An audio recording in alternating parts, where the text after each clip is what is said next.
Bom dia, a paz do Senhor, amém?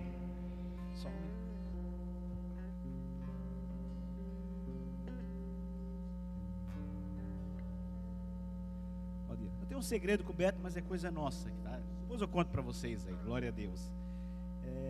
Antes de eu começar a pregar, né? Hoje eu estou muito feliz. Tá o meu filho aí, o David e a Thalita, né? Pode subir um pouquinho, só para mostrar a vocês, para a igreja, bem rapidão aqui. Vocês devem lembrar que a gente orou por ele alguns dias, não só nós, né? Ele passou alguns dias na UTI. Hoje ele está um pouquinho em casa quebrada, mas já está melhor, já está, né? Glória a Deus. Eu quero, brincadeira, Thalita. Então eu quero agradecer vocês que oraram por ele, né? Ele está aqui hoje, né? A prova do milagre, como eu falo sempre, a gente tem que orar e mostrar o milagre, né? Obrigado, David. Que Deus abençoe tua vida, tá, filhão? Vai. Glória a Deus.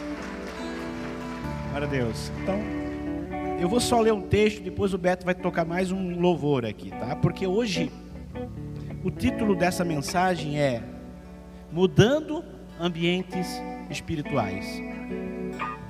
E muitas vezes a gente quer chegar na presença de Deus, mas não muda o ambiente.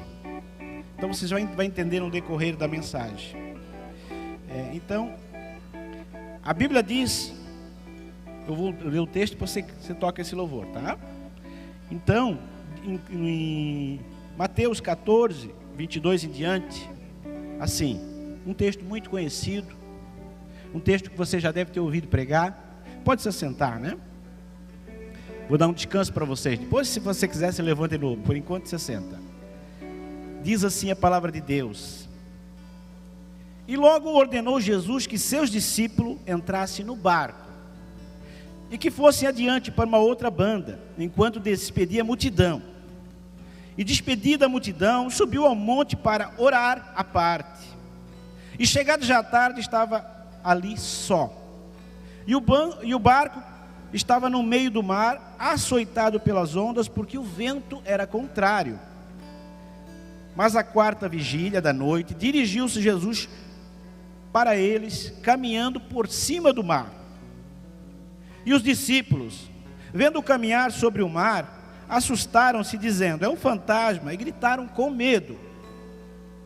E Jesus, porém, lhes falou logo, dizendo: tende bom ânimo, sou eu, não temais. E respondeu-lhes Pedro e disse: Senhor, se és tu, manda-te ir ter contigo por cima das águas.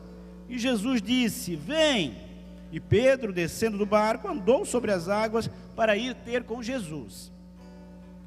Mas sentindo o vento forte, teve medo. E começando a ir para o fundo, clamou, dizendo: Senhor, salva-me. E logo Jesus, estendendo a mão, segurou e disse: homem de pequena fé, por que duvidaste? E quando subiram do barco, acalmou o vento. Então aproximaram-se os que estavam no barco e o adoraram, dizendo: és verdadeiramente o Filho de Deus. E tendo passado para outra banda, chegaram à terra de Genezaré. E quando os homens daquele lugar o conheceram, mandaram por todas aquelas terras em redor e trouxeram os que estavam enfermos, e rogavam-lhes que ao menos eles pudessem tocar na orla de sua veste. E todos os que tocavam ficavam curados, ficavam sãos. Amém? Eu queria agora, vamos cantar um louvor. Se você quiser se levantar mais um pouquinho depois. Por que isso? Porque o louvor muda o ambiente. Glória a Deus. Então, essa música você conhece. Por toda a minha vida, ó Senhor, te louvarei, pois meu fôlego é a tua vida, e nunca me cansarei. Posso ouvir a tua voz,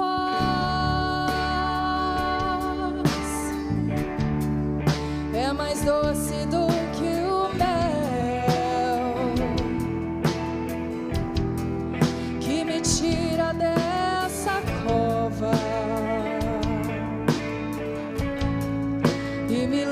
até o céu. Já vi fogo e terremotos, vento forte que passou. Já vivi tantos perigos, mas tua voz me acalmou. Tu dá ordem às estrelas e ao mar os seus limites. Eu me sinto tão seguro no teu colo altíssimo. E não há ferrolhos nem portas que se fechem diante da sua voz. Não há doença nem culpas que fiquem de pé diante de nós. E a tempestade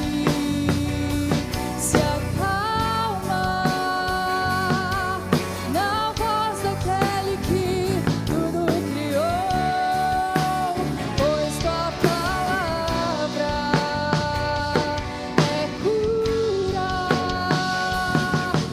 escudo para os que nele creem.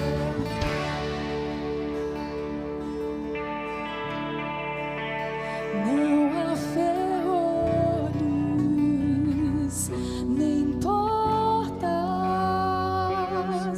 que se fechem diante da sua voz. Não há doença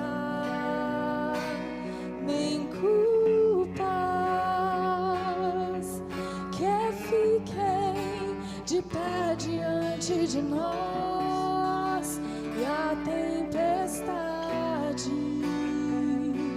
se acalma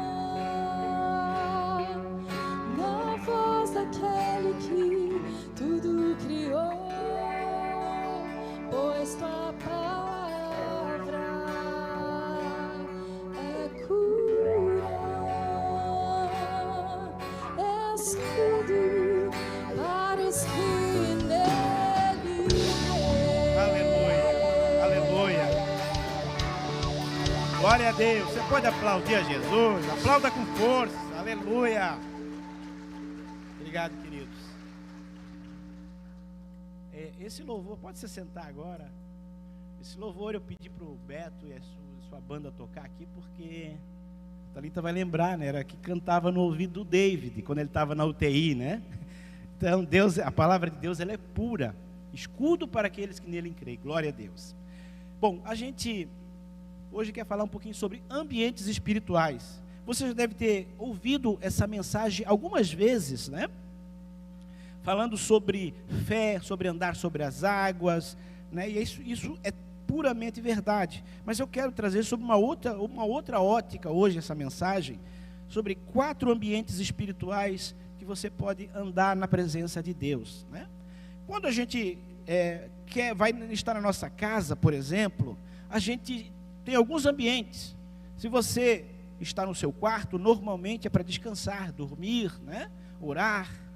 Mas quando você está na sala, esse é um ambiente diferente, é um ambiente para você almoçar, jantar, receber os amigos, o banheiro para você fazer suas higiene, suas necessidades, enfim, cozinha para cozinhar. Então, cada ambiente na sua casa, ela tem uma especificidade, ou seja, uma utilidade. Mas eu quero dizer para você que assim na Bíblia, se você olhar nesse texto, existem 4 ambientes que nós podemos circular espiritualmente, né? Quando a gente olha para esse texto, um pouquinho antes de eu ler esse texto ali, no capítulo 14, nós vamos ver Jesus indo para o deserto orar. A Bíblia diz ali que ele foi para o deserto, num lugar apartado, num lugar retirado, orar com seus discípulos. Então, quando ele foi para o deserto, a intenção de Jesus era se consagrar, orar. Ele levou seus discípulos, ele atravessou o barco do lago de Genezaré, né? Ou o mar da Galileia, como eles falam, mas era um lago de água doce, né? Mas se falava mar por causa da quantidade de peixes e de provisão que tinha naquele lago, né? Então, ele vai orar. Só que a multidão sabe que Jesus vai para lá e vai atrás. E lá ocorre a primeira multiplicação de pães. Então Jesus faz milagre, pessoas são curadas, ele provavelmente fala alguns sermões, então as pessoas saem tocadas. Então é um lugar de deserto. Depois como ele não orou, não conseguiu fazer o propósito dele, orar naquele sozinho, ele disse para os discípulos: agora vocês vão, eu vou ficar aqui para orar. Ele cumpre o propósito. Perceba bem que o que Jesus quis fazer, ele não desistiu, ele foi lá orar. E os discípulos então vieram de barco antes, e ele ficou sozinho. Eu imagino, um nó na cabeça, né, pastor Adriano? Mas como é que você vai depois? Não, deixa que eu me viro, ele disse. Ele não contou que vinha sobre as águas. Então ele fica sozinho lá, e os discípulos vieram e deixaram o mestre sozinho para orar. Talvez eles pensaram: daqui a pouco, amanhã nós temos que voltar para pegá-lo, né? E os discípulos vêm e tal. E daí aconteceu exatamente o texto que a gente acabou de ler. E eu quero falar para vocês hoje sobre 4 ambientes espirituais. O primeiro ambiente espiritual está onde eles estavam antes de saírem de barco. É o deserto. Então, quando às vezes a gente está sem Jesus, ou às vezes a gente está passando por uma dificuldade, a gente não sabe onde buscar provisão, a gente passa por um deserto. Todos nós vamos passar por um deserto. Deserto é um lugar sem vida.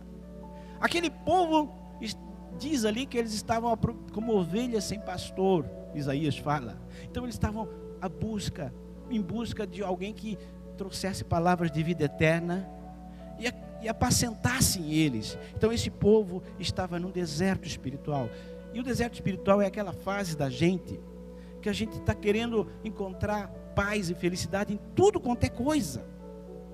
Às vezes a gente busca na atividade física, busca num relacionamento, busca numa aquisição de um imóvel ou de um carro. A gente não sabe o que vai nos fazer feliz de verdade, ou pensa que sabe. E esse é um deserto que todo ser humano passa. É um deserto onde você, poxa, eu preciso dar um jeito na minha vida precisa ter sentido. Então é o deserto que normalmente ali, no caso de Jesus e seus discípulos, eles iam para se consagrar, para orar. Mas a multidão foi buscar Jesus no deserto. E muitas vezes, para a gente encontrar Jesus, a gente vai encontrar Ele nos lugares mais improváveis. Verdade.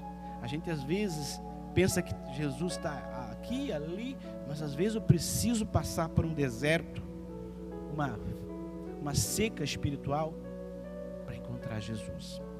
E deserto não é lugar de permanecer. Deus nunca quis que ninguém morasse no deserto. Deserto, como a gente aprende, é lugar de passagem. E Deus permite sim que nós passamos por um deserto para quê? Para depender de Deus. Quando a gente está no deserto, a gente não tem outra opção, senão ou a gente morre ou Deus provê, né? E deserto também é lugar de decisão. Quando você lê as escrituras, você vê ou o povo do deserto ou chegava à terra prometida ou morria no deserto. Então esse deserto, Deus vai permitir na minha e na tua vida, esse deserto espiritual. Parece que a tua vida não tem sentido. Parece que você corre, faz isso, faz aquilo e não acontece. Parece que você não se sente feliz. É porque está faltando Jesus na tua vida. Eu não estou falando de Jesus numa igreja evangélica. Estou falando de um Jesus que é interdenominacional. Um Jesus que é acima de qualquer coisa. Então, quando a gente o encontra e o conhece verdadeiramente, esse deserto vai embora. Então, deserto, se você buscar Jesus e encontrar, ele vai ser lugar de provisão para você. O segundo ambiente Está aqui, onde Jesus mandou os discípulos de barco e ele foi para o monte. A partir do momento que você encontra Jesus e entende que Ele é a provisão, que Ele é o sustento da tua vida, você deve caminhar nesse segundo ambiente. Jesus foi para o monte orar. O monte é um lugar solitário. Se você ou eu não estivermos um tempo a sós com Deus, quem não tem tempo com Deus, nunca verá o tempo de Deus manifestar em sua vida. Eu vou repetir. Poste no Instagram, coloque lá, faça um stories. Quem não tem um tempo com Deus, nunca verá o tempo de Deus se manifestar em sua vida. Veja bem, por quê? Porque nós temos tempo para um monte de coisa. E a gente não vai ter desculpa lá no céu. Não vai. Mas Deus, eu não tive tempo, eu trabalhei tanto. Não vai. E eu estava falando ontem, numa confraternização que a gente estava aí, da célula, que a pior frase que a gente pode ouvir na vida, ou pós-vida, você já imaginou? Você foi para a igreja, participou de culto, esteve presente em vários dias, veio aqui, talvez até pregou, cantou, orou para pessoas, trouxe, mas já pensasse, quando você chega diante de Jesus, você esperando Ele dizer, ó, teu nome está escrito aqui, Jesus olha para você e diz, não te conheço. Seria a pior coisa que pode acontecer para mim ou para você. Não te conheço. Porque nós precisamos conhecer Jesus e ser conhecido dele. Então o que eu quero dizer para você, que o monte é lugar de conhecer Jesus e ser conhecido dele. O monte é lugar de subida, de crescimento. Para subir o monte exige esforço, dedicação e perseverança. Então você precisa sim parar um tempo. O monte espiritual, o monte no sentido espiritual significa o teu tempo com Deus, o teu tempo de oração, o teu tempo de busca, o teu tempo de consagração. Então você sai do deserto, encontra Jesus, vai para o segundo, começa a se buscar, a se santificar, a estar mais perto, a querer conhecer mais esse Jesus. E no monte a gente consegue ver as coisas com mais clareza. Quando alguém está perdido em algum lugar, ele procura um lugar mais alto no monte para visualizar onde é o caminho. Então ali de cima do monte ele consegue visualizar muitas coisas. Onde é o rio, onde é estrada, se tiver, enfim, ele consegue com clareza ver as coisas melhores. E quando a gente começa a orar, a ler a palavra, a buscar a Deus, a gente começa a ter uma compreensão melhor das coisas de Deus, inclusive para decidir ter uma vida e seguir em frente. Monte também é lugar de bênçãos e experiências. A Bíblia está repleta de passagens onde homens de Deus, próprio Jesus, poderia citar alguns montes aqui, né? Estiveram a sós com Deus. Então, Moisés foi um, Josué, Jesus, eu poderia citar Elias, várias pessoas que subiu ao monte para quê? Para estar a sós com Deus. Então chegou o momento, nós de igreja, a gente tem tempo para tudo, de ter um tempo para Deus, porque se Deus tira o tempo da tua vida, que tempo você tem ainda? Então não adianta a gente querer arrumar uma desculpa, mas eu trabalho muito, mas eu estou muito ocupado. Daniel era um dos homens mais ocupados da Babilônia. Daniel, ele cuidava de 120 províncias. Babilônia era o maior reino do mundo. E 3 vezes por dia Daniel orava, dobrava o joelho e orava e agradecia a Deus. Ele tirava um tempo. Jesus também tinha muita coisa para fazer. Ele sempre tirou tempo. Então não existe desculpa. Como a gente fala na empresa, desculpa não paga a conta, desculpa não dá resultado e desculpa não te leva para o céu. O que te leva para o céu é você acreditar em Jesus e tomar uma atitude em seguir esse Jesus. Então, o primeiro ambiente eu falei do deserto, onde a gente às vezes encontra Jesus. O segundo ambiente, eu falei aqui do monte, onde você começa a se consagrar. Mas mesmo se consagrando, mesmo buscando a Deus, você não está isento de tribulação. O terceiro ambiente é dentro do barco, no meio do mar. Então, esses discípulos, eles estavam com Jesus, eles participaram dos milagres, eles viram. Só que e aquele lago era um lago que eles conheciam muito bem, eles pescavam lá. E esse é um ambiente chamado ambiente de provas. Então, mesmo você estando na presença de Deus, buscando a Deus, eu e você não estamos isentos de passar por dificuldades e tribulações e provas. E estar dentro de um barco é um momento que não podemos pensar em parar. Você já imaginou você tendo que atravessar um lago dentro do barco? Eu vou parar, estou cansado. E é isso que o barco significa a nossa vida. Às vezes, se nós pararmos dentro do barco, esse barco vai à deriva, vai para qualquer lugar. E por isso que tem muita gente que deixa a vida levar, como diz o Zeca Pagodinho, né? E vai para qualquer lugar. Às vezes o barco pode retornar, voltar para trás, barco para andar para frente e encalhar esse barco, porque você não está fazendo a sua parte. Dentro do barco, hoje claro, tem barcos a motor, mas na época tinha que remar de um lado ou de outro, né? De forma sincronizada. Oração, palavra, oração, né? Então o barco não é lugar, não é para ficar parado. E muitos se deixam levar pelo vento, pela tempestade, e o barco foi para seguir em frente. A tua vida, você tem que olhar para frente. Se você começar a olhar para trás, você vai encalhar o barco da tua vida. Se você não se importar com mais nada, esse teu barco, essa tua vida vai à deriva. E onde vai dar? Você nem sabe. Pode ser para um lugar perigoso. E o barco é um ambiente para chegar para o outro lado da margem. Nós estamos nessa vida com propósito, para chegar num outro nível. Você sabe que essa vida é um ensaio para o céu. Nós vamos chegar um dia lá. E a ideia é chegar no outro lado da margem.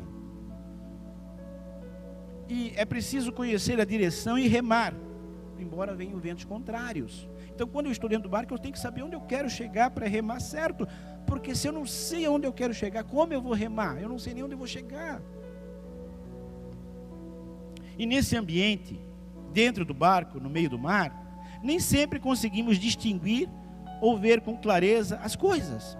Eu falei que no monte a gente consegue ter uma visão melhor. Mas aqui, pense comigo. Permita-me conjecturar. Imagino eu que Pedro, sempre que era o líder, era mais falante. João, pescador, Tiago. O mestre chega, Jesus chega e diz: agora vocês vão sozinhos no barco.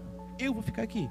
Aí Pedro disse: não, mestre, o senhor não pode ficar. Nós vamos com o senhor. Como é que o senhor vai voltar?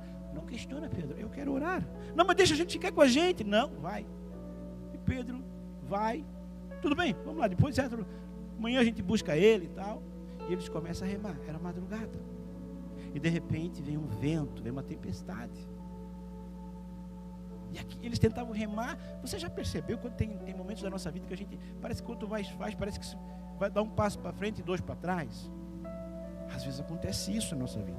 E era isso que estava acontecendo. Eles remavam, eles diziam: nossa, eu não consegui mais chegar. E estavam cansados. 3 horas da manhã, porque era a 4ª vigília. Cansados, com sono. Parecia que quanto mais remava, mais para trás ia, provavelmente. E de repente, Jesus chega andando sobre as águas. E eles ouvem aquele barulho. E a primeira coisa é que eles começaram a acreditar no sobrenatural agora, em fantasma, né? Então eles começaram a acreditar em fantasma. Veja só, às vezes no meio da tribulação, da tempestade, a gente começa a ver coisa que não existe, a criar problema que não existe. Às vezes a gente está passando por uma prova, a gente começa a aumentar essa prova e dizer que é um fantasma, que isso não tem jeito, que veio.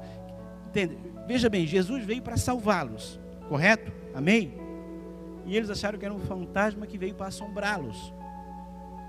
Tem coisas que Deus vai permitir na minha e na tua vida que não é para te assustar, é para te salvar. Não é, David? Não é, Thalita? Tem provas que vêm na nossa vida que não é para assustar a gente, é para salvar. A gente não entende. Mas Deus, ele tem o seu jeito de trabalhar. Porque se a gente entendesse o jeito de trabalhar de Deus, a gente seria Deus. Deus, ele sabe muito mais do que nós. Então, veja bem. Então, quando Jesus chega, eles acharam que era um fantasma. E o que era para ser a salvação deles, e foi, eles acharam que era a perdição, para assustar. No meio do barco, dentro do mar, também é lugar de um ambiente sobrenatural, onde o sobrenatural acontece. Presta atenção, olha só que interessante. Jesus não estava nesse barco, mas ele veio para estar dentro do barco. Vou repetir, Jesus não estava dentro desse barco, mas ele veio para estar dentro do teu barco. Lembra que eu falei que o barco é a tua vida, com as provas, com as dificuldades. Jesus vem do jeito dele. Parece que Jesus estava atrasado, não é isso? Às vezes você não tem essa impressão. Meu Deus, Deus não opera mais, Deus não faz mais. Por quê? Jesus não chega atrasado, ele vem no momento certo. Porque ele não está demorando, ele está melhorando o teu milagre. Amém? Então, queridos, como eu falei ontem também para o pessoal da célula, às vezes Deus, ele não chega no nosso momento, porque senão ele estraga a nossa bênção. Quando José estava preso lá na cadeia, ele revelou o sonho do padeiro e o sonho do copeiro. Veja bem, ele falou pro copeiro assim, ó, quando tu for lá com o rei, com o faraó, tu lembra de mim? Se o copeiro lembra dele na hora, qual era a vaga que estava sobrando no reino? A de padeiro. O que José ia ser? Padeiro. Mas o copeiro não falou nada. Esperou mais 2 anos. Ei, quero dizer para você que se o teu milagre não acontecer, porque o propósito é maior. Não é para você estar no nível de todo mundo, é para você estar num nível diferente. Depois de 2 anos, o faraó teve um sonho. E então o que aconteceu? José chega, interpreta o sonho, e ele não é mais um padeiro, ele não é um copeiro, ele é governador. Aleluia. Eu quero dizer para você que Deus, ele tem um propósito maior do que você imagina. Aleluia.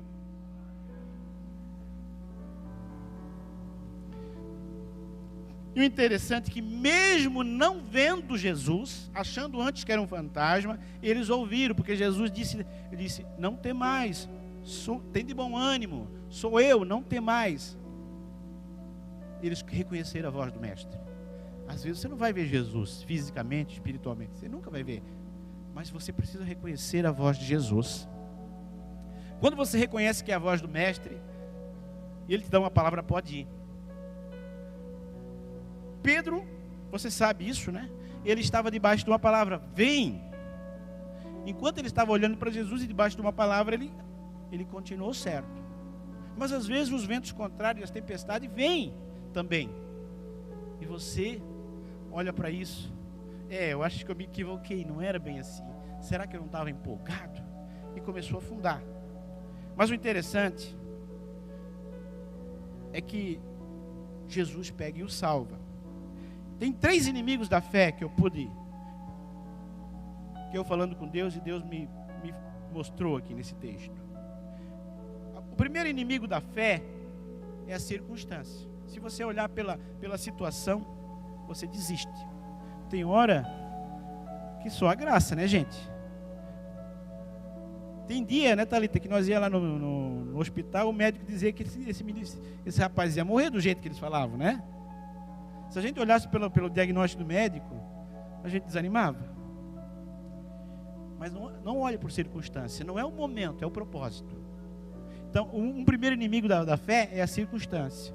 No caso aqui era o vento e a tempestade, que era a circunstância. O segundo inimigo da fé é a dúvida. Quando você começa a olhar para isso, você duvida. Então, é o segundo inimigo da fé. E o terceiro é o medo. O medo te impede de raciocinar, o medo te impede de prosseguir, o medo te acovarda. Então, se você começar a olhar para as coisas ao teu redor, para as circunstâncias, você vai duvidar e ter medo. E a fé não opera nisso. E esse ambiente era um ambiente até conhecido deles, era um ambiente de provisão. Mas eu quero falar do quarto ambiente, que é a outra margem, a terra de Genezaré. Esse é um ambiente de reconhecimento e honra. No versículo 35, do capítulo 14, diz assim, ó: quando os homens daquele lugar o conheceram, mandaram por todas aquelas terras em redor e trouxeram todos os enfermos. Então, eu quero dizer para você, quando você passa pelo ambiente do deserto, você encontra Jesus no deserto, você começa a se consagrar lá no monte, chega um momento que você tem que enfrentar a vida, vai ter as provas, vai no meio do mar, no meio do barco, você vai chegar no outro lado da margem, que é o ambiente de Genezaré. Então as pessoas vão reconhecer que você é um homem de Deus, que você é uma mulher de Deus. Então, ali eles reconheceram que Jesus tinha algo para dar para eles, e que os discípulos também, né? Então eles foram honrados e reconhecidos. Deixa eu falar algo para você. Onde você estiver, muita gente vai vir para ouvir e ser ministrado e curado por você através da palavra de Deus. Em nome de Jesus, receba essa palavra. Porque você vai enfrentar no meio do mar, dentro do barco, você vai ficar com a palavra de Jesus. Vem e vai. E a tempestade e o vento vai parar. Nunca houve uma tempestade e um vento que não parasse. Sempre que, como diz o pastor Gilmar, sempre que houve uma noite, nunca houve uma noite que não desse lugar ao dia. Então vai chegar o momento da bonança. E Genezaré também é lugar de enfermos. Deus vai colocar muita gente doente do teu lado. Sabe por quê? Porque Ele quer que você e eu sejamos instrumentos de cura para essas vidas, em nome de Jesus. E Genezaré também é lugar de clamor. Deus quer curar, salvar, fazer milagres, mas antes quer ouvir o povo dele clamando. Quando você olha e vê o povo clamando, buscando, toda vez que a Bíblia cita isso, toda vez, alguma coisa diferente aconteceu. E não vai ser diferente na tua vida. Toda vez que você clamar, orar, buscar a Deus com intensidade, alguma coisa diferente vai acontecer. Prova é que em Jeremias 33:3, todo mundo sabe de cabeça, sabe de cor, diz: clama a mim. E esse a mim não é aquele político não, né? É a Deus, né? Clama a mim, a não ser que o a mim não está clamando mais, né? Tem gente que já vai distorcer a Bíblia. Mas clama a mim, clama a Deus, e anunciar-te-ei. Olha Deus falando, o que é um anúncio? Um anúncio é que Ele vai falar direto para você, vai dizer algo novo. Coisas grandes, coisas pequenas, não, grandes e ocultas, que não sabes. Ei, deixa eu falar algo para você. Deus tem coisa grande que você não sabe ainda, mas Ele está preparando. O que está faltando é você e eu clamarmos. Quando você e eu clamarmos, coisas grandes e que você não sabe, vai acontecer na tua vida. E Genezaré também é o lugar de aproximar-se muito de Jesus e ser curado. Quando você olha aqui, no versículo 36, diz que eles rogavam ao menos que pudessem tocar na orla da sua veste. E todos que tocavam eram curados, ou ficavam sãos. Eu quero dizer para você que vai ter culto que talvez você não sente muita coisa, não sente a unção, não sente muita coisa. E a fé nunca é sentir ou deixar de sentir. A fé é crer. Eu sempre digo assim, quando eu oro: Deus, eu quero lá, se tu não me tocar, se eu não ser tocado por ti, eu quero tocar em ti, aleluia. Porque não importa se Jesus não toca em ti, mas se você tocar nele, a unção dele, o poder dele vem e te cura, e te transforma, e te restaura, aleluia. Quero dizer para você, você precisa mudar o teu ambiente espiritual. Você quer permanecer no deserto apenas? Só conhecer Jesus e buscá-lo pelos milagres, pelas bênçãos? Você vai ver que vai ser difícil. Sempre vai depender muito de Jesus, e está sempre naquela, como se diz na gíria, naquela pindaíba. Ou você está disposto a ir para o segundo nível, para o monte, começar a buscar Deus para chegar mais perto dele.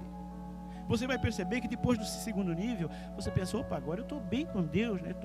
Aí Deus te preparou e você vai passar por dificuldades. Só que essa dificuldade não é para te deixar com medo, é para te abençoar, é para você ter uma experiência sobrenatural com Ele, como aconteceu no barco com os discípulos. E o quarto nível, você vai chegar no outro lado da margem, você vai presenciar milagres, você vai presenciar bênção, você vai apreciar a presença de Jesus, você vai ver que Ele vai mexer contigo, que Ele vai mudar, que Ele vai transformar a tua vida, aleluia, aleluia.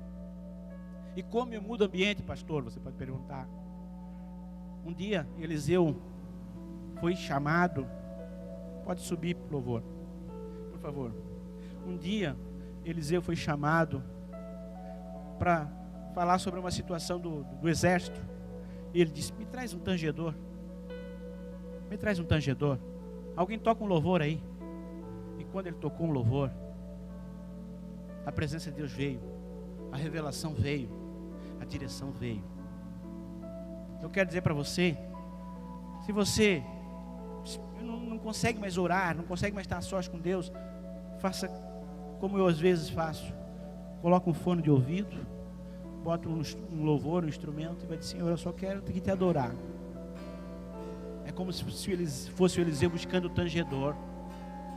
Quando Daniel estava na Babilônia, eles queriam matar todos os sábios.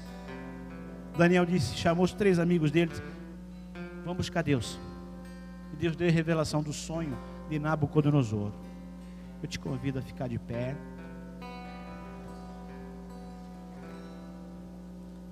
Eu não sei como você está, em que ambiente espiritual,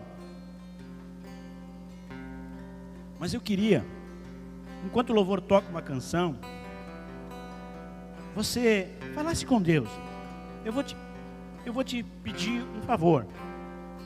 Se puder fechar teus olhos, esqueça quem está do teu lado esquerdo, esqueça quem está do teu lado direito, só você e Deus. Não é isso, fechar os olhos não quer dizer que vai ter mais ou menos fé, mas com os olhos fechados a gente não se distrai. Então feche os teus olhos e comece a adorar a Deus. Pense em qual desses ambientes você está e qual você quer chegar. Quando você adora a Deus, Deus vai ministrar no teu coração.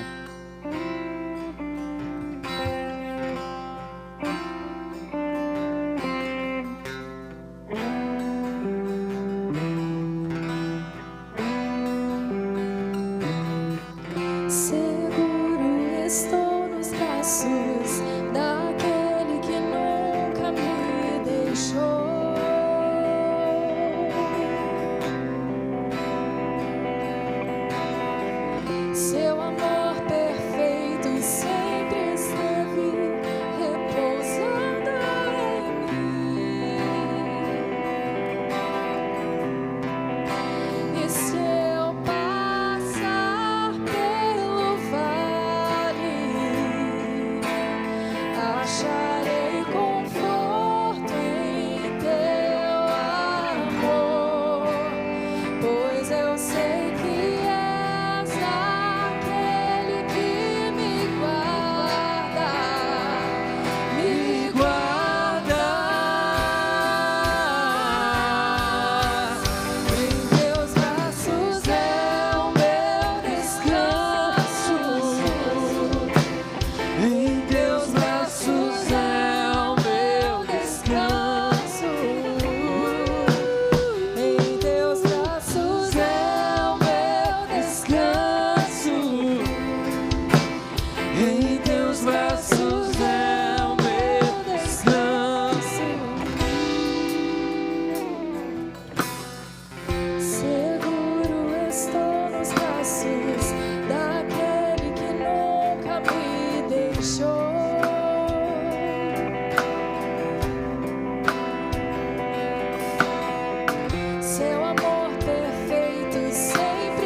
acharei conforto em teu amor.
Glória a Deus. Aleluia. Permita-me orar por você. Pai, eu não conheço como está o coração de cada um dos meus irmãos, Senhor. Senhor, Tu és o Deus que fala aos nossos corações de um jeito particular, especial. Senhor, eu falei hoje, nós falamos, Senhor, sobre ambientes espirituais, Pai. Senhor, eu não sei como está o coração dos meus irmãos. Talvez esteja no deserto, buscando insaciavelmente uma razão para a vida. Talvez esteja no momento do monte, se consagrando, tentando conhecer mais Jesus. Ou talvez esteja numa grande prova, no meio do barco, no meio do mar, enfrentando uma tempestade e vento contrário, e que parece que quanto mais rema, está difícil. Mas eu declaro, Senhor, que a terra de Genezaré, eles vão chegar no outro lado da margem, Pai. Eles vão presenciar milagres, eles vão presenciar bênçãos, e vão ser tocados por Jesus, Senhor. Vai sair poder da vida de Jesus, e eles vão conseguir, Senhor, se aproximar de tal maneira de Jesus, que mesmo que Jesus não os toque, eles, pela ousadia, vão tocar em Jesus, Pai. Eu declaro cura, eu declaro bênção, eu declaro prosperidade, eu declaro tudo aquilo que as Tuas promessas, no nome de Jesus, tem para a vida deles, Pai. Eu declaro que nenhum dos projetos Teus sejam abortados da vida deles, em nome de Jesus, e aqui seja, e assim seja, amém, amém. Glória a Deus. Você pode se assentar um minutinho? Glória a Deus. Aleluia. Louvado seja o Senhor.